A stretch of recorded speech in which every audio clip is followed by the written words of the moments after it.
Bonjour, dans le cadre du cours de neurosciences, mon équipe et moi allons vous parler de la schizophrénie. Pour commencer, qu'est-ce que la schizophrénie? La schizophrénie est un trouble psychotique chronique qui touche environ 235 000 personnes au Canada et les hommes sont généralement plus touchés que les femmes. C'est une maladie qui influence profondément la façon dont un individu perçoit la réalité, pense et interagit avec son environnement. La schizophrénie apparaît souvent en raison d'une prédisposition génétique, mais aussi à cause d'un dysfonctionnement du circuit frontotemporaux-limbique, essentiel pour la mémoire, les émotions et la pensée.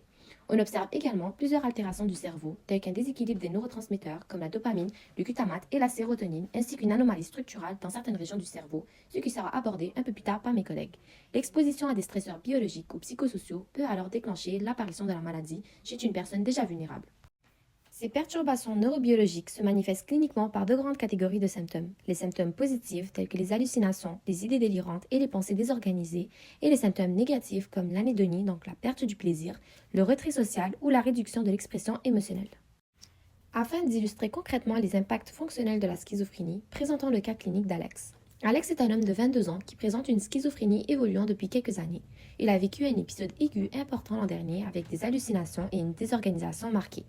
Depuis sa stabilisation avec médication, il se retrouve en phase résiduelle où les symptômes positifs sont atténués. Cependant, il éprouve encore des difficultés cognitives qui l'affectent dans sa vie quotidienne. Bien que ce ne soit pas le cas pour toutes les personnes ayant un diagnostic de schizophrénie, certaines vivent des impacts significatifs sur leur participation occupationnelle. D'abord, certaines personnes peuvent avoir de la difficulté à maintenir un emploi, puis ce défi est attribuable à une atteinte des fonctions exécutives comme la planification, l'organisation et la prise de décision. En effet, ces fonctions sont essentielles en milieu de travail où il faut gérer plusieurs tâches en même temps, s'ajuster rapidement et rester engagé dans une activité pendant une longue période. Ces atteintes s'expliquent notamment par l'altération des structures suivantes, soit le cortex préfrontal, les circuits entre le cortex préfrontal et le thalamus et les voies dopaminergiques mésocorticales du mésencéphale et du cortex préfrontal. D'autre part, les personnes composant avec ce trouble peuvent avoir de la difficulté à s'engager dans des activités sociales. Ceci est attribué au fait que la cognition sociale est atteinte par la maladie. Ce déficit peut notamment entraîner une interprétation erronée des émotions d'autrui, de l'anxiété sociale et des difficultés à maintenir une conversation. Tous ces défis peuvent mener la personne à se retirer de la sphère sociale afin d'éviter de vivre de l'inconfort, puis ces atteintes s'expliquent par l'altération des structures suivantes, soit l'amygdale et le cortex temporal, le cortex préfrontal, le cortex cingulaire antérieur et l'hippocampe. Finalement, les personnes atteintes doivent parfois composer avec de la difficulté à réaliser les activités de la vie quotidienne, comme préparer un repas, s'habiller ou faire les courses. Ces difficultés proviennent principalement d'une atteinte de la mémoire de travail et des fonctions exécutives qui mènent la personne à perdre le fil des étapes, oublier ce qu'elle était en train de faire ou avoir de la difficulté à organiser correctement sa tâche. Ces atteintes s'expliquent par l'altération des structures suivantes, soit le cortex préfrontal, le thalamus, le striatum / ganglion de la base. Pour ce qui est des structures affectées, on observe une diminution du volume cortical, de matière grise et une désorganisation des réseaux neuronaux dans les régions frontotemporales. L'atteinte du cortex préfrontal perturbe les fonctions exécutives et l'atteinte du cortex temporal, qui inclut le cortex auditif, la mémoire et la reconnaissance, entraîne des hallucinations auditives, des troubles de la pensée et certains symptômes négatifs. Cette diminution du volume cortical s'explique en grande partie par une réduction du neuropile interneural, c'est-à-dire des connexions entourant les neurones, dendrites, synapses et cellules gliales. Dans le cortex frontal, le cortex temporal et le cortex cingulaire antérieur, on observe une baisse des épines dendritiques qui représentent la majorité des synapses excitatrices du cerveau. Comme ces synapses sont essentielles à la plasticité neuronale, leur diminution entraîne des perturbations de l'apprentissage, de la mémoire et de l'adaptation cognitive. Dans le cortex cingulaire antérieur, région clé pour la conscience de soi et la régulation émotionnelle, on note aussi une réduction des cellules gliales, ce qui accentue les difficultés émotionnelles et les désorganisations cognitives. Un autre phénomène observé dans la schizophrénie est la perte de l'asymétrie cérébrale. Dans un cerveau sain, il existe une asymétrie naturelle entre les deux hémisphères, ce qui favorise la spécialisation des fonctions et une transmission optimale de l'information. Chez les patients schizophrènes, cette asymétrie est diminuée ou perdue. Cela entraîne une moins bonne coordination entre les hémisphères, ce qui se traduit par des perturbations du langage, une pensée moins cohérente et une altération du traitement émotionnel. Cette perte d'asymétrie contribue donc à la désorganisation globale du fonctionnement mental.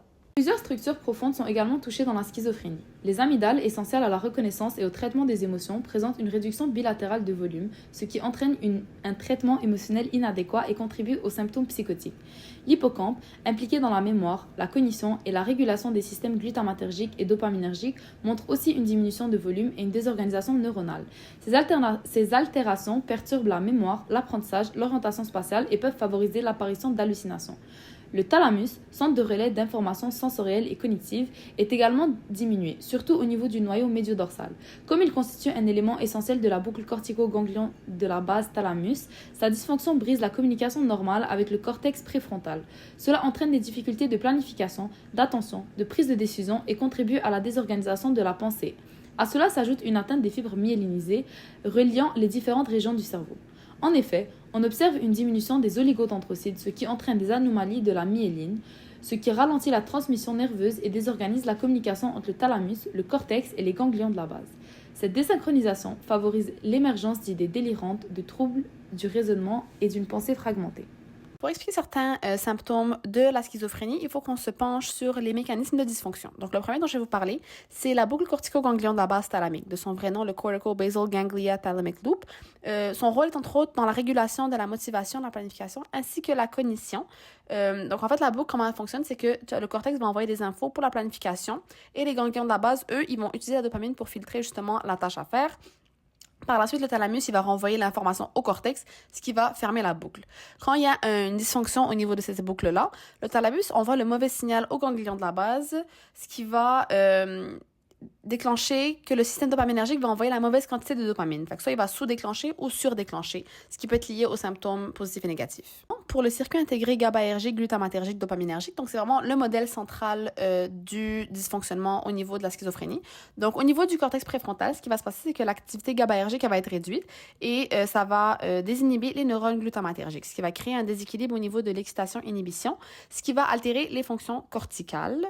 Circuits corticaux présents dans le mésencéphale et le striatum, ce qui va se passer, c'est qu'il va y avoir une anomalie GABAergique. Donc, des niveaux inférieurs de marqueurs GABAergiques dans le cortex frontal vont être notés.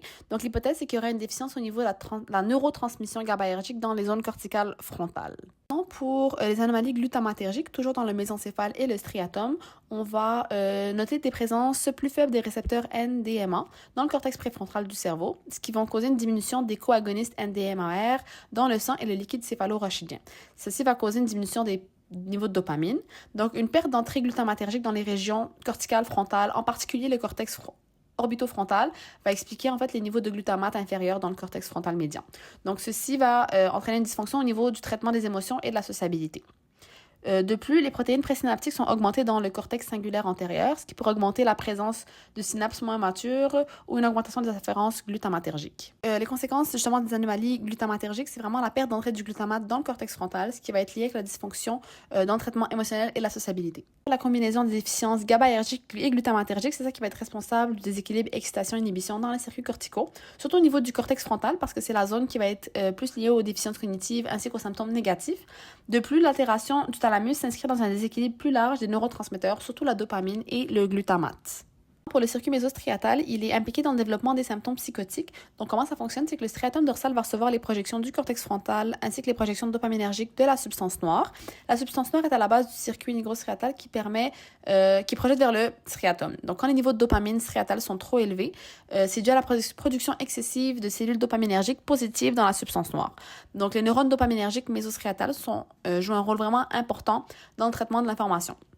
Quand ce circuit est hyperactif, c'est souvent la conséquence de la désinhibition glutamatergique corticale. Donc, l'élévation des niveaux de dopamine striatale va mener à un excès sous-cortical de dopamine, qui est un facteur clé de la psychose chez les gens atteints de schizophrénie. Maintenant, quand ce circuit est en hypofonctionnement, il va y avoir une perturbation du cortex préfrontal et l'hypofonctionnement des projections dopaminergiques du mésencéphale vers le cortex frontal. Donc, l'hypodopaminergie dans le cortex frontal pourrait être attribuée aux symptômes négatifs et cognitifs et l'hypofonctionnement de dopamine amène des perturbations cognitives frontales et un déséquilibre de dopamine global. Donc, pour le circuit dopaminergique, ça avait été la première hypothèse proposée pour expliquer la physiopathologie de la schizophrénie. Certains éléments de ce circuit font encore partie des modèles encore d'actualité. Donc, en fait, ce modèle-là stipulerait qu'il y aurait un excès de stimulation dopaminergique qui va devenir un excès sous-cortical de la dopamine et créer un déficit de dopamine corticale. Donc, ce serait pour ça que certains médicaments avaient été utilisés par le passé, comme la clonidine, pour justement essayer de balancer ces niveaux de dopamine dans le cerveau. Illustrons maintenant le rôle de l'ergothérapeute à travers le cas clinique d'Alex. Alex est actuellement suivi en ergothérapie à l'Institut universitaire en santé mentale de Québec. Il se situe dans la phase résiduelle, ce qui signifie une période de stabilisation des symptômes aigus grâce au traitement, mais où les atteintes cognitives persistent. Son niveau de fonctionnement est alors intermédiaire. Il manifeste le désir de reprendre son emploi comme commis de bibliothèque, de maintenir des relations valorisantes et de réaliser des activités satisfaisantes au quotidien, mais ses difficultés au niveau des fonctions exécutives, de la mémoire de travail et de la cognition sociale limitent son rendement. L'ergothérapeute a pour rôle d'évaluer ses capacités cognitives, d'identifier les obstacles à son autonomie en analysant les occupations significatives et de soutenir son engagement dans ses activités quotidiennes et professionnelles à l'aide d'interventions ergothérapeutiques. Le retour au travail est une priorité pour Alex. L'ergothérapeute l'accompagne en travaillant son organisation, sa planification et sa gestion du temps. Des stratégies comme l'utilisation d'aides technologiques comme des rappels ou des alertes, la simplification des tâches, l'intégration de routines structurées, encourager le retour progressif au travail et la modification de l'environnement comme l'utilisation des étiquettes pour faciliter l'organisation et l'utilisation des objets au quotidien seront pertinents pour maintenir son poste. Sur le plan social, Alex souhaite préserver des relations significatives. L'ergothérapeute vise à optimiser ses relations interpersonnelles en intervenant sur les habiletés sociales lors d'ateliers, de la thérapie de groupe ou des mises en situation pour optimiser ses interactions. Enfin, ses difficultés dans les activités de la vie quotidienne affectent son autonomie et génèrent de la frustration. L'ergothérapeute l'aide à identifier ses priorités et ses intérêts par des méthodes projectives, par exemple à l'aide de dessin, de collage ou de peinture, puis oriente les stratégies vers des occupations qui ont le plus de sens pour lui. La gradation des tâches, l'intégration de routines personnalisées et la simplification des activités sont des exemples pour préserver l'autonomie d'Alex. Pour conclure, la schizophrénie est un trouble psychotique chronique causé par des facteurs génétiques, biologiques, sociaux et environnementaux. Elle entraîne la présence de symptômes positifs et négatifs qui influencent grandement le fonctionnement quotidien des individus. Comme mentionné précédemment, la schizophrénie peut rendre difficile le maintien dans l'emploi, la participation aux activités sociales ou encore la réalisation des activités de la vie quotidienne de manière satisfaisante. Pour cette raison, il est essentiel de prendre ce trouble au sérieux afin d'assurer un accompagnement adapté et un soutien adéquat aux personnes qui en sont atteintes.